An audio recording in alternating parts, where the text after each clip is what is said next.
Hello বন্ধুরা, তোমরা কেমন আছো? আশা করছি তোমরা সবাই ভালো আছো।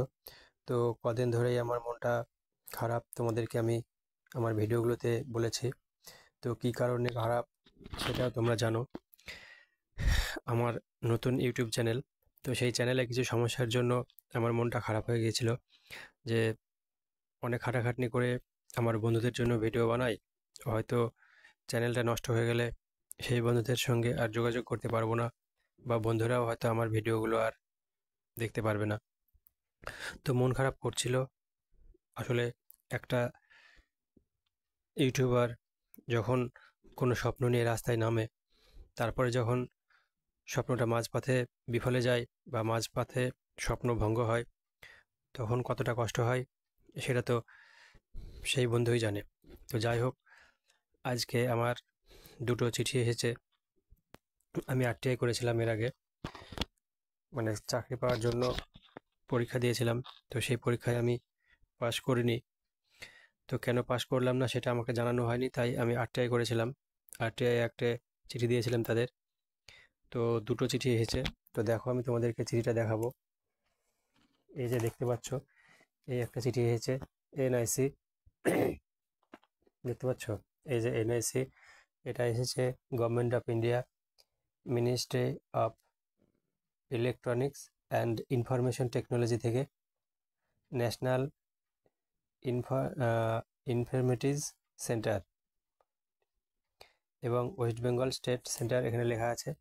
তো সেখানে বাংলা এবং হিন্দি দুটোতেই লেখা আছে। তো আমাকে তারা উত্তরে পাঠিয়েছে। দেখতে পাচ্ছ, শিবাজি মুখার্জি, সিনিয়র ডিরেক্টর আইটি ও PIO, national informatics centre, Paschimbanga লেখা আছে। তো যাই হোক, আমি যে চিঠিটা পাঠিয়েছিলাম, এই যে সেই চিঠিটা, সেটাকেও এখানে দেখানো হয়েছে। এবং ওরা এখানে যে চিঠিটা পাঠিয়েছে, এই যে অ্যাড্রেস দেখতে পাচ্ছ, অন ইন্ডিয়া গভর্নমেন্ট সার্ভিস, এবং এখানে হিন্দি এবং ইংরেজিতে দুটোতেই লেখা আছে। তো যাই হোক, এই গেল একটি চিঠি। এবং আরেকটি চিঠি আমার এসেছিল, সেটা হচ্ছে কোর্টের চিঠি। কোর্টে এক্সাম দিয়েছিলাম, তো সেখানেও পাশ করিনি আমি। তো কেন পাশ করলাম না সেটা আমি জানতে চেয়েছিলাম তাদের কাছে। তো তারাও আমাকে জানায়নি আরটিআইয়ে। তো তারাও মোটামুটি একটা ধারণা দিচ্ছে যে এই জন্যই তোমার হয়নি, বা এই কারণ, সঠিক কারণ জানাচ্ছে না। তো আমি হাল ছাড়িনি বন্ধু। আমি তো তোমাদের এর আগে ভিডিওতে বলেছিলাম যে আমি যতদিন পারবো চেষ্টা করে যাব। কারণ যুদ্ধ করতে যুদ্ধ করতে করতে যদি যুদ্ধের ময়দান থেকে সরে যাই, তাহলে নিজের মনের কাছে হেরে যেতে হবে। তো তাই দেখেছো আরও কিছু আছে। এটা দেখছো, এটা হচ্ছে স্কুল সার্ভিস কমিশনের। তো এখানে এটা 2018 সালের বিজ্ঞপ্তি। তো এই পরীক্ষাটি এখনও হয়নি। এটাতে আমি বহুবার আরটিআই করেছিলাম। তো আমাকে সেটি জানায়নি যে কেন পরীক্ষা হচ্ছে না বা পরীক্ষা হয়েছে কিনা। তো দেখো, তোমাদের দেখাচ্ছি। এই যে অ্যাপ্লিকেশন ফর্ম এটা, এবং এই যে স্কুল সার্ভিস কমিশনের, দেখতে পাচ্ছ। তো দেখো, আমি আস্তে আস্তে তোমাদেরকে দেখাচ্ছি। দেখেছো, এই পরীক্ষাটা এখনো হয়নি না হয়ে গেল কিছুই বুঝতে পারলাম না। তো এটা গেল একটা।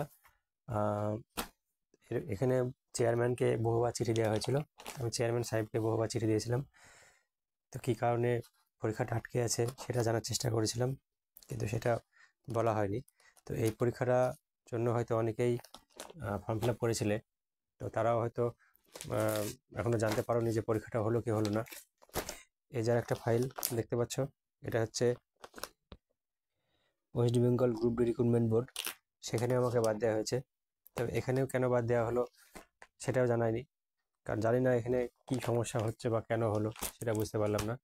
তবে এখানে আমি 1 নম্বর জন্য বাদ হয়েছিলাম। তারা যে স্কোর দেখিয়েছে সেই স্কোরে 1 নম্বর জন্য আমাকে বাদ দেওয়া হয়েছে। আমি জানতে চেয়েছিলাম যে আমি কী কারণে বাদ হলাম, তো সেটাও তারা আমাকে জানায়নি। তো যাই হোক, এইভাবেই চলছে।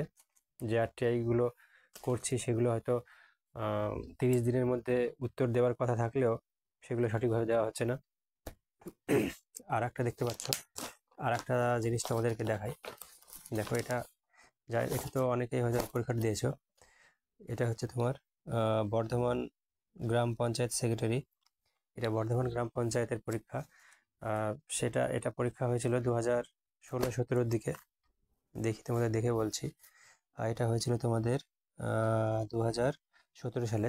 2017 সালে পরীক্ষা হয়েছিল, বহুবার আটকে করা হয়েছে, কিন্তু তারা যেটা বলছে যে রেজাল্ট নাকি এখনো বেরোয়নি। তো বুঝতেই পারছো 2017 সালের রেজাল্ট, 2023 সাল শেষ হয়ে গিয়েছে, 2024 সালও আহ, মানে মোটামুটি শুরু হয়ে গেল, এবং 1 মাস হয়ে গেল, ফেব্রুয়ারি মাস। তো এর মধ্যেও তারা জানাতে পারছে না যে পরীক্ষাটা কবে হলো, কি এই পরীক্ষাটার রেজাল্ট কবে বেরোবে।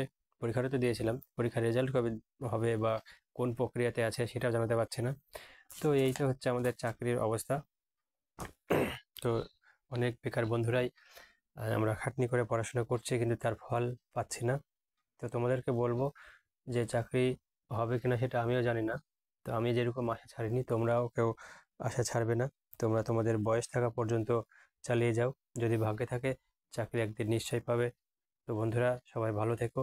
এবং তোমাদের শেষে একবার বলবো যে যদি আমার ভিডিওটা দেখে তোমাদের কোনো উপকার হয় বা ভালো লেগে থাকে, বা আমাকে তোমাদের বন্ধু ভেবে থাকো, তাহলে প্লিজ আমার ভিডিওটাই একটি বড় করে লাইক দিও, এবং চ্যানেলটাকে শেয়ার করে দিও বন্ধুদের কাছে, যাতে তুমি যে ভিডিওটা দেখলে সেটা যাতে অন্যরাও, তোমার বন্ধুরাও দেখতে পারে।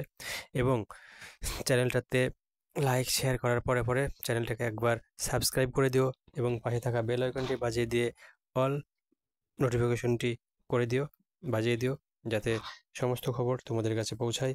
তো বন্ধুরা, ভালো থেকো।